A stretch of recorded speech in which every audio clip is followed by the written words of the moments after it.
سبحان اللہ وبحمدہ سبحان اللہ العظیم سبحان اللہ وبحمدہ سبحان اللہ العظیم سبحان اللہ وبحمدہ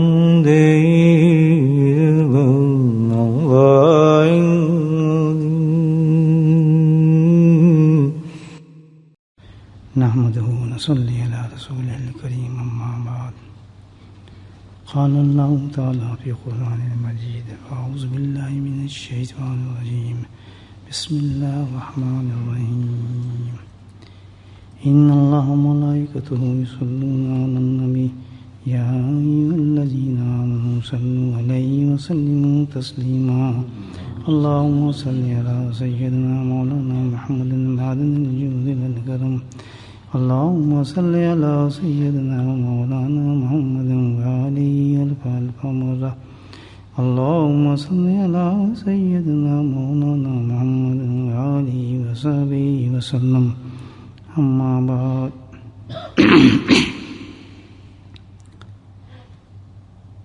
کہ محمد سے وفا تو نے تو ہم تیرے ہیں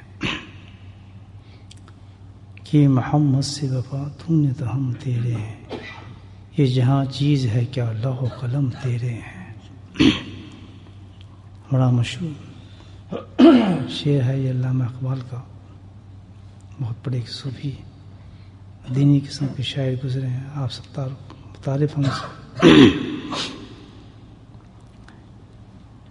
تو یہ شعر جو حقیقت میں قرآن کی ترجمانی کرتا ہے اللہ سبحانہ تعالیٰ نے جو قرآن میں ارشاد فرمایا ہے نبی کریم صلی اللہ علیہ وسلم کی محبت کے بارے میں اسی کا انہوں نے اشعار کے اندر یہ ترجمہ کیا ہے بھائی اصل چیز جو ہے انسان کی نبی کریم صلی اللہ علیہ وسلم سے محبت ہے یہ دین کی روح ہے اگر محبت مصطفیٰ صلی اللہ علیہ وسلم انسان کے سینے سے نکال لی جائے تو وہ بس بے روح کے ایک جسم بن جاتا ہے انسان کا تو ساری رونق جو ہے انسان کے دین کی وہ کیا ہے محبت رسول صلی اللہ علیہ وسلم کی جس قدر بھی انسان میں یہ زیادہ ہوگی اسی قدر ماشاءاللہ اس کے ایمان میں نکھار ہوگا جس قدر یہ محبت زیادہ ہوگی اسی قدر وہ اللہ کے قریب زیادہ ہوگا جس قدر یہ محبت زیادہ ہوگی اسی قدر اللہ کریم کی محبت اس سے زیادہ ہوگی اس سے اللہ تعالیٰ محبت کرے گا قرآن میں یہ کہا ہے تو بہت ہی اچھی چیز ہے الحمدللہ اس پہ ہمیں بہت زیادہ سوچنا چاہیے اور فکر کرنا چاہیے کہ اللہ کے نبی صلی اللہ علیہ وسلم کی محبت کو کیسے مضبوط کیا جائے کیسے اللہ میں بڑھایا جائے کس طریقے سے ہم اس محبت کو حاصل کریں جتنا بھی اس پہ سوچیں وہ کم ہے اور ہر وقت اس پہ تفکر و فکر انسان کا رہنا چاہیے ہر وقت یہ بھی دیکھنا چاہیے کہ نبی کریم سے محبت کم ہو رہی ہے یا زیادہ ہو رہی ہے یہ کہیں ختم تو نہیں ہو رہی کہیں ڈاؤن تو نہیں جا رہی تو پھر اس کو فوراً آدمی اس کو بوسٹ کرے اوپر کرے کیونکہ سارا جو معاملہ ہوگا وہ محبت کے ساتھ ہی ہے نبی پاک قرآن میں بچا جا اللہ تعالیٰ نے یہی ایک پیمانہ دیا ہے ہمارے آخرت کی کامیابی کا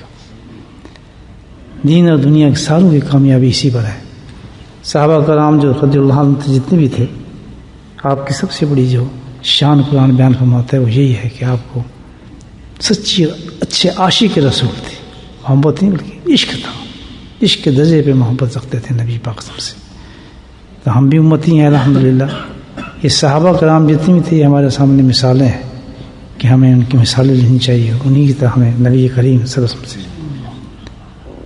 بے انتہا جس کی کوئی انتہا نہ ہو اتنی محبت ہونی چاہیے بے انتہا محبت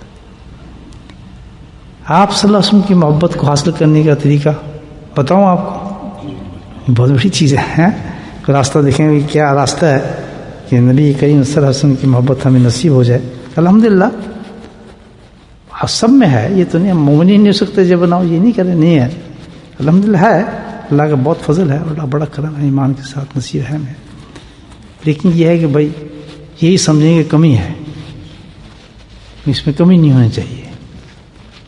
تو اس کے لیے یہ ہے کہ اللہ پاک نے جو طریقہ ہمیں بیان فرمایا ہے،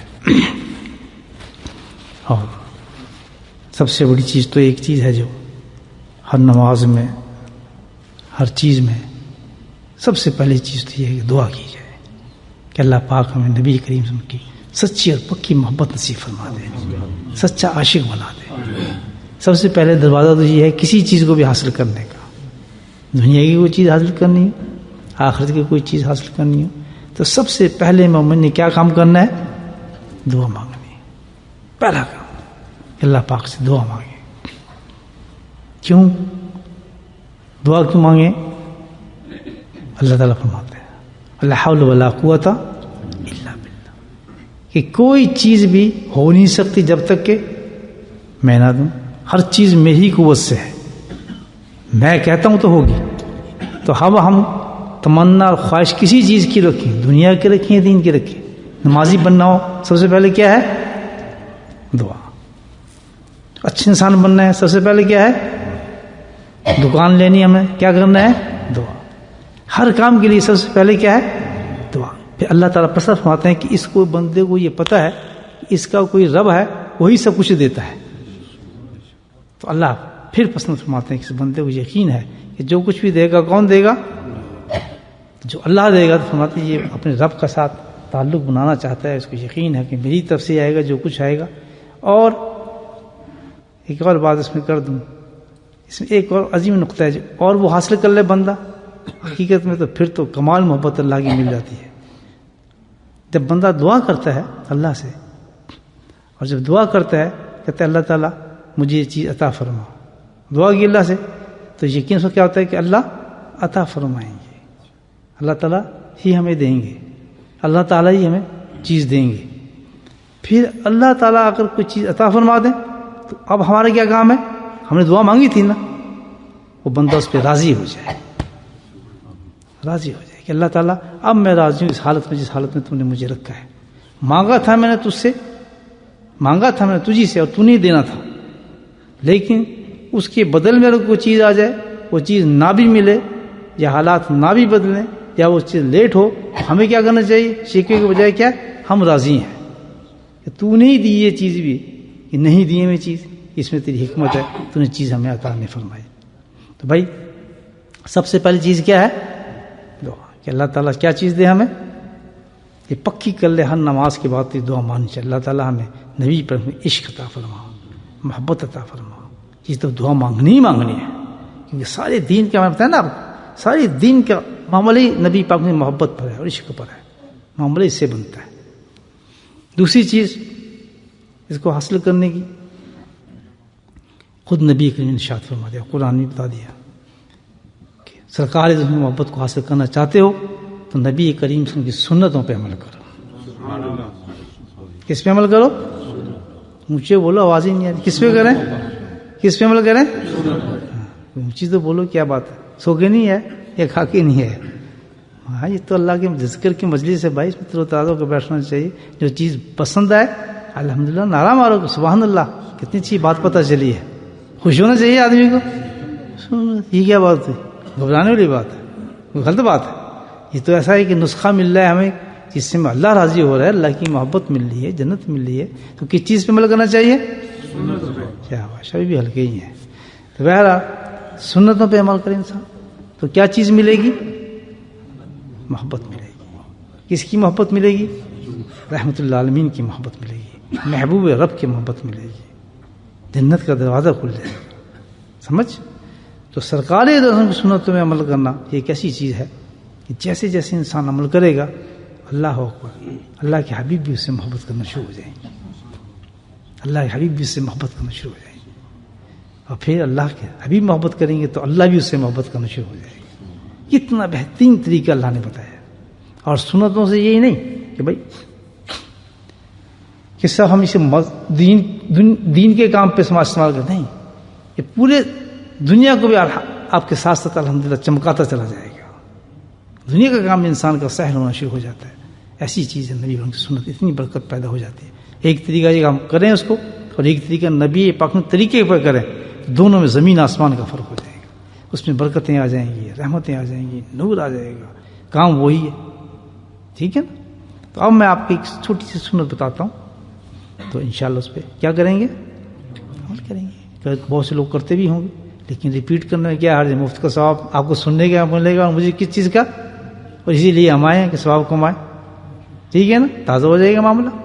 یہ نہیں بھائی ایک دو سن لی ہم نے، نہیں، سنتے رہیں، بار بار سنیں اس بات کو، تاکہ کچھ بھی نہیں ہے تو ثواب تو پہنچ رہا ہے، سننے کا نہیں پہنچ رہا. ہاں، اللہ توفیق بھی دے دیں گے. اور ایک سنت بتاتا ہوں آپ کو، بہت ہی خوبصورت سنت ہے نبی کریم صلی اللہ علیہ وسلم کی، اور وہ ہر آدمی کی کرتا ہے، وہ کام کرتا ہے، کرنا ہی پڑتا ہے. کوئی دنیا کا ایسا آدمی نہیں ہوگا کہ جو یہ کام نہ کرتا. بہت سے کام ایسے ہوتے ہیں کہ جو بعد میں وہ نہیں کرتا، کوئی کرتا ہے تو اس میں سنت میں آگے بڑھ جاتا ہے، بھی اس کے لیے ضروری ہے یا اس کو کرنا پڑ رہا ہے، دوسرے کو نہیں کرنا پڑا. لیکن یہ ایک ایسا نیچر کام ہے کہ ہر انسان کو کرنا پڑتا ہے، اس لیے میں آپ کو بتا رہا ہوں. وہ کیا کام ہے؟ نیند تو آتی ہے نا، یہ نہ بھی ہے، بستر تو یاد آتا ہے انسان. کوئی گھر ایسا نہیں ہوگا جس کے گھر بیڈ نہ ہو. کوئی ہے؟ ہاتھ کھڑا کرتے ہیں. کوئی آدمی ایسا نہیں ہوگا کہ سب سے پہلے اگر مکان لے رہا ہے تو کیا کرے گا؟ بیڈ روم، بیڈ جا رہے ہوں اس کے نا. تبھی اچھے لوگوں نے یہ کاروبار کیا ہے کہ بیڈ تو بکتا ہے انسان کا، اس میں تو یہ نہ ہو. یہ بھی اچھا کاروبار ہے. تو بیڈ تو انسان نے خریدنے ہیں. کسی کے کیسے بیڈ ہیں، کسی کے کیسے بیڈ ہیں، کسی کا صرف چٹائی بیڈ ہے، وہ بھی بیڈ ہے تو بیڈ نہ وہ بھی کسی شکل میں، کسی شکل میں ہے. تو یہ ایک ایسا فعل ہے کہ جو ہر انسان، چھوٹا ہو، بڑا ہو، بچہ ہو، بیمار ہو، صحت مند ہو، بوڑھا ہو، اس نے بستر پہ تو جانا ہی جانا ہے. تو آؤ اب دیکھیں کہ نبی کریم صلی اللہ علیہ وسلم کی سنت مبارکہ کیا تھی بستر پہ جانے کی. کیونکہ اس پہ ہم شروع کر دیں تو اللہ اکبر، انعامات اس کے بہت بڑے انعام ہیں. کیونکہ بھائی یہ ایسی گاڑی ہے، رات کا بستر جو ہے نا، یہ ایسی ٹرین ہے، ٹرین کہتے ہیں اس کو، پیسنجر ٹرین ہے یہ، کہ ہمیں وہاں پر عام حالت تو یہی ہے کہ بھئی آدمی کو 5 گھنٹے 6 گھنٹے گزارنے پڑتے ہیں. ٹھیک ہے، اللہ کرے ایسی لوگ بھی کہ جو 12 گھنٹے اس بستر پہ گزار دیتے ہیں، ایسے بھی ہے. تو آپ بتائیں 6 گھنٹے 5 گھنٹے 12 گھنٹے جو آپ گزار رہے ہیں جس بستر پہ، اور وہ پورا آپ اس میں آدھا دن ہے وہ، بلکہ اگر ٹوٹل کریں تو آدھی لائف انسان کی بستر پہ گزرتی ہے. اس کا حساب کریں نا کہ 60 سال کا آدمی تھا تو 30 سال زندگی کہاں گزری ہمارے؟ بستر پہ گزری. تو اتنی 30 سال کی عبادت کو ہم ضائع کر رہے ہیں. اگر ہم بستر پہ جانے کا طریقہ سنت کے مطابق کر لیں تو کیا ہو جائے گی؟ ہماری زندگی کی 30 سال کی عبادت بن جائے گی، وہ ضائع نہیں جائے گی. کیا شان ہے اسلام کی، آپ دیکھیں کیا شان. تو ہم جائیں گے تو بھائی کتنے سال کی عبادت کی؟ وہ کہے گا جی 60 سال عمر تھی. کتنی عبادت کی ہے؟ یہ 30 سال. 30 سال کہاں گئے؟ تو سو گئے تھے. اللہ اکبر. جو نبی پاک نے سنت پہ عمل کرنے والا ہوگا، جی کتنے سال عمر ہے اس کی؟ 60 سال. عبادت کتنی؟ کہ جی 60 سال. سنیں عبادت کتنی پیاری بات ہے. تو اس پہ جانے کی مختصر سنت آپ کو بتا دیتا ہوں. سب سے پہلے تو یہ ہے بھائی، سب سے پہلے کہ ہم جب پستے پہ جائیں گے، آپ شام کو ہم سب جائیں گے، ہوشیار ہو جائے. ایسے کہ جیسے آپ مسجد میں آ رہے ہیں، ہوشیار. کپڑے پاک کرنے پڑتے ہیں، صفائی دیکھنی پڑتی ہے، وضو کرنا پڑتا ہے. اچھا تو یہ ہے، احسن طریقہ یہ ہے، احسن طریقہ یہ ہے، افضل طریقہ یہ ہے کہ گھر سے باوضو ہے. یہ عام لوگوں کے لیے نہیں ہوتی یہ ٹوائلٹس، یہ مسافروں کے لیے ہے. مسافر یہاں گھر ہوگا اس گلی کے پار، نہیں وضو کر کے آتے، بس وہیں سے ہی کرتے آ رہے ہیں. داتن منہ میں لیے، فائدہ یہ کہ نزدیک گھر سے، کبھی نہیں. اتنا بڑا ثواب ہے اس کا کہ جو آدمی گھر سے وضو کر کے آتا ہے، اتنا ثواب ہے کہ فرشتے بھی اس کے راہ کے اندر اپنے پر بچھا دیتے ہیں. دعائیں قبول ہوتی ہیں اس کی. Thank you. یہ تو نہیں میں کہوں کہ گرم پانی بچاتے ہیں، ایسا تو کوئی آدمی نہیں ہے. لیکن یہ سستی پر وہیں چلیں گے، ٹوٹی میں بیٹھ کے آرام سے وضو کریں گے؟ نہیں. پوری کوشش کرنی چاہیے ہر انسان کو کہ کہاں سے، گھر سے نکلنے سے پہلے آرام سے وضو کرے. وضو کرنے کے بعد خوشبو لگائے، اور خوشبو لگا کے دروشی پڑھتا ہوا، ذکر کرتا ہوا گاڑی میں بیٹھ کے نماز کی، پورا راستہ آپ کی عبادت بن جاتی ہے.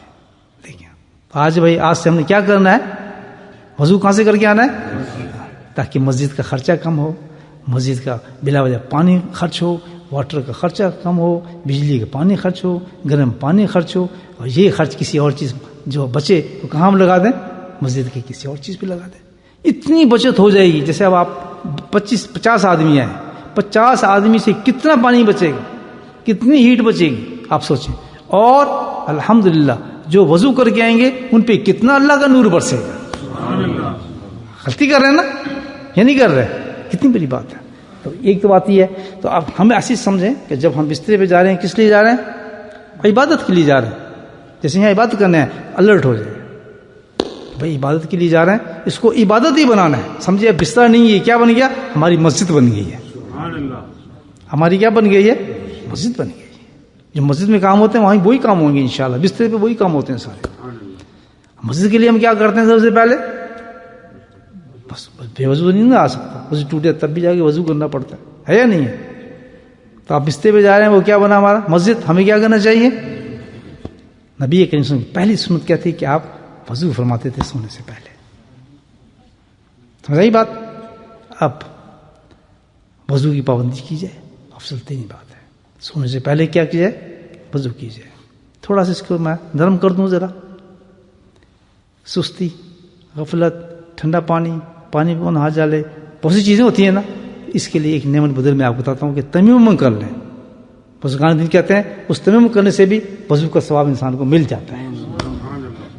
بڑی آسان طریقہ ہے. ایک اینٹ رکھ لیں, ٹھیک ہے نا. افضل طریقہ تو وضو کرے, لیکن اس سستی سے بچنے کے لیے آدمی تیمم کرے گا تو الحمدللہ انشاءاللہ وہ بھی باوضو سمجھا جائے گا اور وضو کے ساتھ ہی جا رہے ہیں. تو ہر آدمی کیا رکھے, ایک اینٹ ضرور رکھ لے. سستی مارتی ہے ہمیں جاتے ہوئے کہ یار کریں گے وضو, یہ کچھ نہیں. وضو بے شک بسترے پہ جا کے ٹوٹ جائے, لیکن وضو کر کے ہمیں بسترے پہ جانا چاہیے. تو وہ تیمم کر لیں, بڑا آسان طریقہ ہے. اینٹ رکھ لیں, اینٹ پہ سے ہاتھ ماریں, ایک دفعہ چہرے پہ مار لیں, اینٹ ہاتھ ماریں, اور پھر بازو پہ مار لیں. سبحان اللہ, مومن کے لیے کیا آسانی اللہ پاک نے دی ہے, بتائیں کتنی بڑی آسانی ہے. تو یہ ہے کہ آج کے بعد کسی حالت میں بھی ہمیں بغیر وضو کے بسترے پہ نہیں جانا چاہیے, ورنہ پوری رات جو ہے 12 گھنٹے 10 گھنٹے 6 گھنٹے وہ ساری کی ساری کھڈے میں جائے گی, ختم کر دیں گے. بات سمجھ آ گئی؟ آپ بسترے پہ چلے گئے الحمدللہ. اچھا ہاں, وضو کر لیا, وضو کے بعد ایک اور سنت ادا کر لیں. کوئی مشکل نہیں, بڑی آسان ہے. وہ کیا ہے؟ سرما لگا لیں آنکھوں پہ. الحمدللہ سرما لگا کے جب ہم سوتے ہیں نا, یہ ایک عجیب چیز میرے ذہن میں آ رہی ہے. آنکھوں پہ سرما لگا کے تو ہم سو جاتے ہیں. تو یہ سرما کا مطلب کیا ہوا؟ کیونکہ آنکھ کی بینائی کے لیے ہے. الحمدللہ وجہ یہ ہے کہ جب انسان سرما لگا کے آنکھ کو بند کر لیتا ہے تو اس کو رات کو خواب, پھر حقیقی خواب نظر آتے ہیں. آنکھ تو بند ہو گئی الحمدللہ, لیکن اس سرمے نے یہ کام کرنا ہے اتباع سنت پہ کہ جو خواب نظر آئیں گے اس کو ایسی نظر آئیں گے کہ جیسے وہ دیکھ رہا ہے کہ بھئی ماشاءاللہ, اور خوبصورت قسم کے خواب نظر آئیں گے اس کو. شیاطین کے وساوس سے بچ جائے گا وہ شخص, بہت سی مصیبتوں سے بچ جائے گا. سنت کے طریقے پر کر لیں. بعض چیزوں میں سنت یہ ہے سننے کی بھائی کہ دانی آنکھ پر 2 لگا لیں, اور جو بائیں آنکھ اس پہ کیا لگا لیں؟ 1 سلائی لگا لیں. ایک یہ بھی ہے, دوسرا طریقہ یہ بھی ہے کہ 3 اور 2, 5 کر لیں یا 3 کر لیں, دونوں چلتی ہیں اس پر. بس باقی کیا ڈیٹیل جانا. تو یہ ایک دوسری سنت ہی کر لیں. اب جو ہے ہم اپنی مسجد میں چلیں, کس طرف چلیں؟ بستر کی طرف چلیں. بستر پہ چل کے الحمدللہ آرام سے بیٹھے, اور جو دعائیں معصورہ ہیں استغفار پڑھیں. 3 دفعہ استغفار, استغفر اللہ تعالی ربی من کل ذنب واتوب الیہ. دوسری استغفار 3 دفعہ استغفار کرنے سے انسان کے سارے گناہوں کا ختم ہو جاتے ہیں. بستر پہ چڑھتے تھوڑے فرسٹ کلاس توبہ کے ساتھ انسان جا رہا ہے, بے شک موت آ جائے پرواہ نہیں, الحمدللہ اللہ معاف کر دیتا ہے. پھر اس کے بعد سورہ فاتحہ پڑھیں, کل شریف پڑھیں, موعظتین پڑھیں, اور آیت الکرسی پڑھیں, تمام پڑھیں. اور یہ بہت ہی اچھے وظائف ہیں, بہت. اور ایک وظیفہ جو نبی کریم صلی اللہ علیہ وسلم اپنے اہل بیت کو دیا تھا, اور سب سے چہیتی بیٹی کو دیا تھا, اور حضرت علی کو دیا تھا. کتنا اہمیت ہوگی اس وظیفے کی, آپ مجھے بتائیں. یہ وظیفہ عطا فرمایا تھا. یہاں سے پتہ چلتا ہے کہ کسی بزرگوں سے جو وظیفے ملتے ہیں ان میں بہت ہی برکت ہوتی ہے, بہت برکت ہوتی ہے. تو جب لمبا قصہ ہے, بس اتنا بتاؤں گا کہ حضرت فاطمہ الزہرا رضی اللہ تعالیٰ عنہ اور نبی حضرت علی کرم اللہ وجہ کو یہ وظیفہ دیا, فرمایا کہ دیکھو بھائی, یہ اس کا معمول تم بنا لو کہ سوتے وقت اس کو ہم کیا کہتے ہیں تسبیح فاطمیہ, سبحان اللہ الحمدللہ 33 دفعہ یہ ہم نے پڑھنا ہے. 33 دفعہ یہ پڑھ لیں الحمدللہ, اور پڑھنے کے بعد پھونک ماریں اپنے جسم پہ اللہ کے فضل سے. اور ایک چیز یہ بھی ہے کہ 3 دفعہ پڑھنا ہے موذتین اور قل هو اللہ قل یا الکافرون, اور اس طرح پھونک مار کے پورے جسم پہ پھیرنا ہے. تو یہ جو وظیفہ بڑا اتنا کارند وظیفہ ہے کہ حضرت علی کرم اللہ فرماتے ہیں کہ زندگی میں میں نے کسی وقت بھی یہ وظیفہ نہیں چھوڑا. یعنی حتیٰ کہ سب سے مشکل رات جنگ صفین میں میرے پاس آئی تھی, تو اس رات کو بھی میں نے اس وظیفے کو ترک نہیں کیا تھا, اس پہ میں عمل کیا تھا. اس وظیفے کے اوپر اتنا زبردست وظیفہ ہے, اس کے فوائد جو ہیں بہت ہیں, بے انتہا فوائد ہیں. اس پہ انسان قائم ہو جائے. اور پھر انشاءاللہ الحمدللہ لیٹنے کا طریقہ یہ ہے کہ بستر پر جائے تو دانے ہاتھ کو اس پہ رکھے اور دعا پڑھے سونے کی, اللہ بسمک اموت و احیا وہ پڑھے, اور الحمدللہ آنکھ سونے کی نیت کر لیں اور الحمدللہ سو جائیں. پورا جب تک آپ رہیں گے اللہ کے فضل سے فرشتے بھی آپ کے ساتھ ہی رہیں گے. سبحان اللہ. مقرر کر دے اللہ پاک, فرشتے رہیں گے. اور اس میں ایک آخری خوبصورت بات آپ کو بتاتا ہوں کہ بہت سی ایسی پوشیدہ چیزیں ہیں دعاؤں کو قبول کرنے کی, اور میرے یہ ذاتی الحمدللہ میں نے دیکھا ہے کہ اس وقت دعا قبول ہوتی ہے, کیونکہ یہ عبادت ہے. میں بتایا ابھی میں صرف ایک پہلو بات کر رہا ہوں, ورنہ بہت باتیں اس پہ کرنے کی, بڑے بڑے سیکرٹ ہیں اس رات کی عبادت میں. انشاءاللہ پھر آہستہ میں بتاؤں گا آپ کو. آج میں ایک چیز آپ کو بتا دیتا ہوں کہ اس کے اندر ایک مقام ایسا ہے سونے کا کہ اس وقت جب انسان دعا کرتا ہے تو اللہ تعالیٰ اس دعا کو قبول فرما لیتے ہیں. سونے کی بات کیا ہے, جس وقت بندہ سو جاتا ہے رائٹ سائڈ چیک کر سو جائے, اور سونے کے بعد آپ اسی پہ تو نہیں سو سکتے ساری رات, نہیں سو سکتا آدمی. اب بعد میں 2 3 4 کروڑ بدلتا ہے, اور جب وہ کروڑ بدلتا ہے تو تھوڑی آنکھیں کھلتی ہیں آدمی نیچے. جب آپ کروڑ بدلیں گے تھوڑی بہت ہم سینس آتی ہے. اس وقت جس آپ کروڑ بدلیں آپ وہ دعا مانگنے جو آپ کو چاہیے, تو الحمدللہ تعالیٰ کہتے ہیں نہ صرف فرشتے اس کے لیے دعا کرتے ہیں بلکہ میں بھی اس کی دعا کو قبول فرما دیتا ہوں. اور یہ میرا پرسنل تجربہ میں آپ کو بتایا, بڑی بڑی مشکلات سے اللہ پاک نے اس وقت نکال دی ہے. لیکن یہ سب کام کر کے جانے پڑتے ہیں جو میں نے آپ کو بتایا اس مقام تک پہنچنے کے لیے. یہ سارے کام کر کے جائیں گے, کوئی مشکل کام نہیں اس میں. تو جب بھی کروڑ بدلیں ایک دعا مانگ لیں. اور آپ کو میں بتا دوں کہ الحمدللہ وہی دعا آپ کے دماغ کے اندر آئے گی اس وقت. آدمی سو رہا ہوتا ہے نا کہ جو آپ کو چاہیے ہوگی وہی آپ کی زبان سے دعا نکلے گی. تو ساری رات میں کتنی دعائیں آپ نے مانگی, ہر کروڑ پہ اللہ تعالیٰ سے آپ دعا مانگ رہے ہیں اور آپ کی دعاؤں کو قبول کیا جا رہا ہے. تو میرے بھائی اللہ پاک نے بہت بڑا ذریعہ دیا ہے دین اور دنیا کا. وہ کون سا دیا ہے؟ نبی کریم کی سنت پہ عمل کرنا. تو اللہ تعالیٰ ہم نے سنت کی بات کی ہے, اس سنت پہ عمل کرنے کی توفیق نصیب فرمائے, اور انشاءاللہ آج سے اس کی پریکٹس شروع کر دیں. اللہ تعالیٰ ہماری اس عبادت کو بھی قبول فرمائیں گے, اور نہ صرف یہ بلکہ دنیا تک رہے گی بلکہ کیا ہے آخرت کے اندر بھی اللہ پاک اس کے انعامات ہمیں نصیب فرمائیں گے.